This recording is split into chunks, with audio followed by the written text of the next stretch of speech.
Alors, bonjour, c'est Internet, comme je le disais. Qu'est-ce qu'il faut faire lorsqu'on a un trouble de l'érection?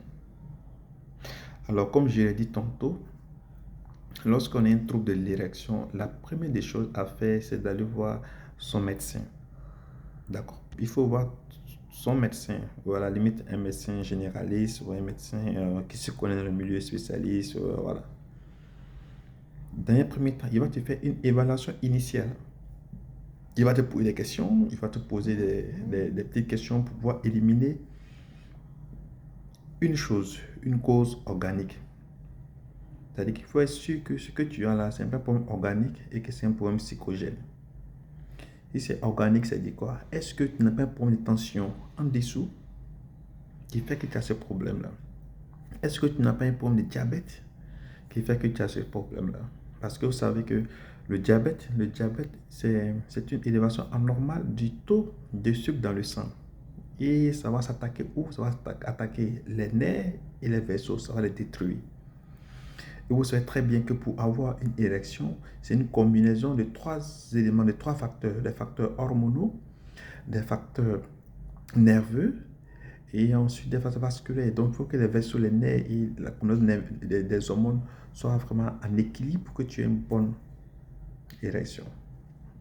Or, le diabète s'attaque aux nerfs, aux vaisseaux. Donc, il faut qu'on élimine toutes ces causes-là. Donc, si tu as un problème d'érection et que tu vas directement voir ton, ton médecin ou ton charlatan qui va te prescrire des éléments, des ATOT ou des Viagra pour te booster, si par malheur tu as un problème de cœur en dessous, tu risques de faire une attaque cardiaque sur l'attente des opérations. Donc, c'est important d'éliminer le facteur organique, s'il vous plaît.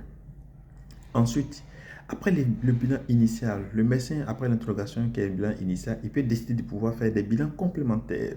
Un bilan hormonal approfondi, un bilan ECG, euh, euh, la prolactinémie, il va doser les testostérone en 3 ECG d'effort, ECG de stress, épreuve d'effort.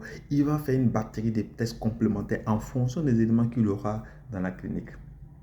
Et c'est quand tous ces éléments seront éliminés qu'on peut maintenant s'orienter vers des causes psychogènes. Est-ce que tu dors bien?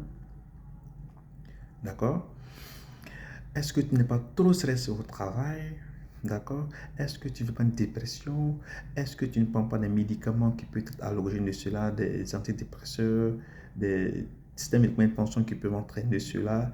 Donc, quand on fait d'éliminer tout ça et on voit qu'il y a une bonne santé cardiovasculaire, alors on peut te prescrire maintenant le premier volet des traitements qui est le traitement médicamenteux que je viens de citer.